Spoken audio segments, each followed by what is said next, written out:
Metong beses kamong may ligtas, parati na kang ligtas. Anaking John 4 verse 13 to 14. Jesus answered and said unto her, Whosoever drinketh of this water shall thirst again, but whosoever drinketh of the water that I shall give him shall never thirst, but the water that I shall give him shall be in him a well of water springing up into everlasting life.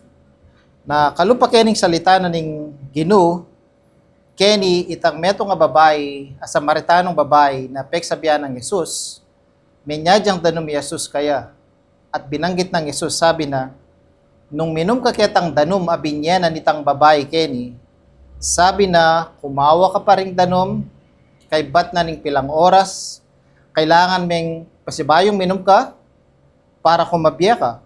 Na kalupa na ning danom na kailangan taya para kumabye kay tiking yato.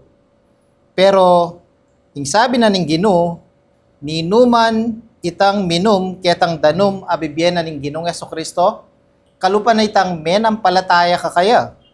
Sabi na keni, itang danom ay ita, nabiyaya na kaya ka, kalupa na ning metong abalon danom, or metong atalagang danom, na patuloy yang sumibol papunta king biye alananga. Na kalupa na ning kaligtasan tamo, nung ininom may tang danom na meni patang keng Ginoong Jesucristo, nakakumawang danom.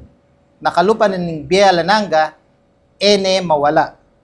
Kaya minsan, meto nga patunay na minsan kang ligtas, parati kang ligtas.